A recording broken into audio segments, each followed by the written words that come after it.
of the vehicle.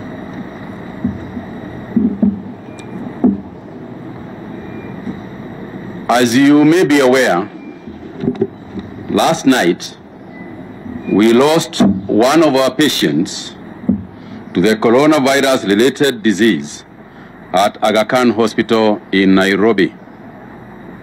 The patient had other medical conditions that he was also being treated for. The 66-year-old male, Kenyan, had been admitted at the hospital's intensive care unit and had arrived in the country on March 13th, 2020 from South Africa via the Kingdom of Eswatini.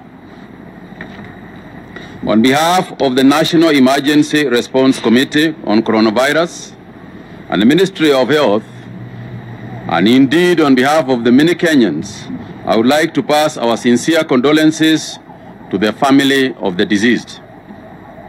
We have also been informed that a South African national on quarantine in Nakuru has also passed away in circumstances that do not seem related to the disease. This is a police investigation, and further information will be communicated to you upon its completion. We have informed the South African Embassy about the incident through our Foreign Affairs Ministry. Again, on behalf of the National Emergency Response Committee and the Ministry of Health, I would like to convey our condolences to her family through the South African Embassy.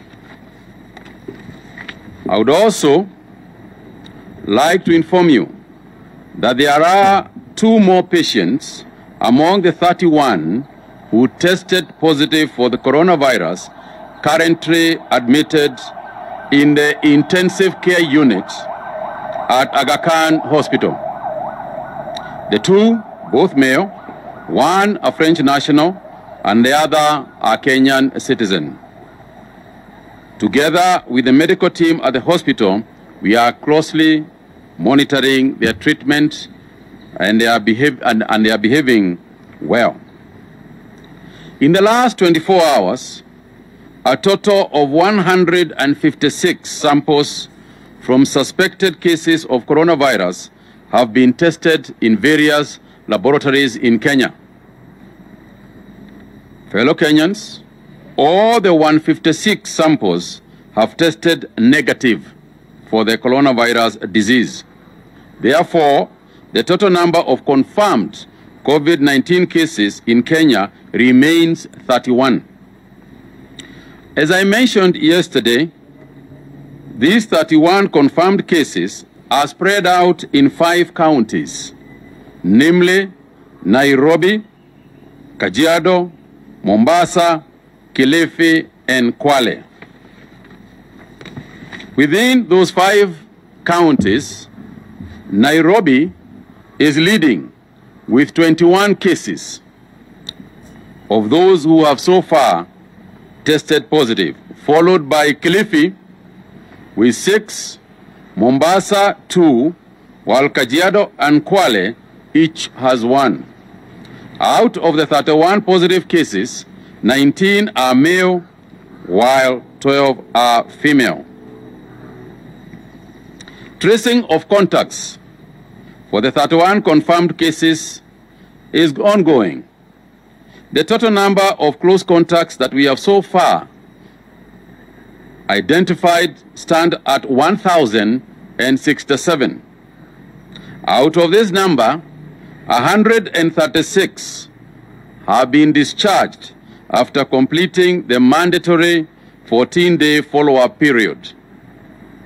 Currently, our teams are monitoring some 931 close contacts. We have 5 individuals admitted at Bagathi Hospital waiting test results. To date, we have tested 752 persons for the coronavirus disease. And as I said earlier, do not mistake testing with surveillance. The surveillance exercise has captured thousands of people. We are talking about testing for suspected cases.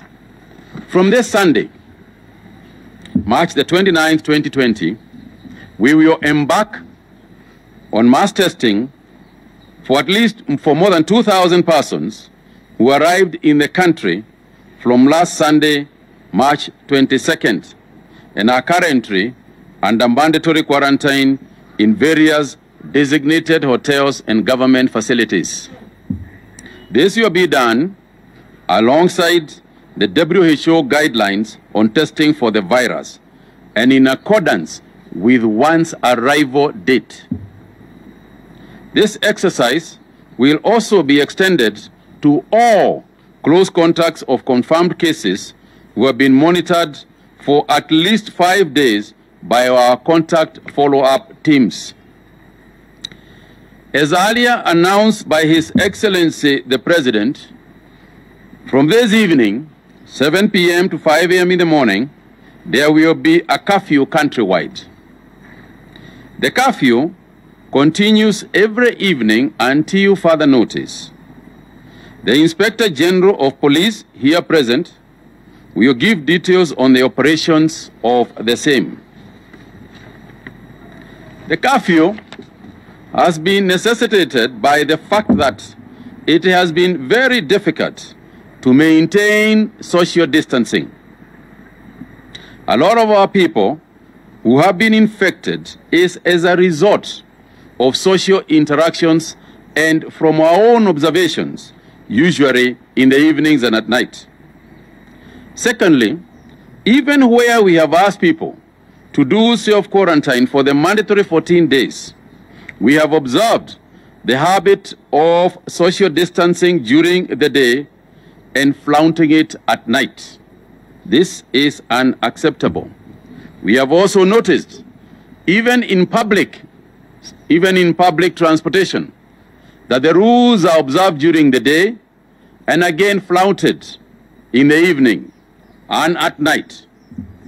Further, we have observed that a lot of the people who have the potential as carriers of the disease are fairly young people who also tend to socialize at night. So what we are trying to do is basically curtail social interactions and increase social distancing. And I would like to repeat to my fellow Kenyans that the fact that today, for instance, we did not have any disease announced, any positive announced, is not to say that we relax. If you look at the trend that we have experienced, is that you will notice that now you have got somebody in Embakasi. One of the cases, for example, we noticed is in Embakasi. The case in Malindi, one of the cases in Malindi, has now attracted 122 contacts. The case in Siaya have attracted 138 contacts. The first one is 122, just one person. The second one is 138 people, just one person. And you are all aware of the Korean, I think is number 37, who has so far contacted nearly 5,000 persons have been infected as a result of that one person. So the minute you know that somebody close to you, somebody in your area, somebody in your estate has been confirmed as positive, you should protect yourself by keeping as much social distance as you can. It is the only way that you can escape the disease. So we keep repeating, social distancing, keep washing your hands, keep sanitizing.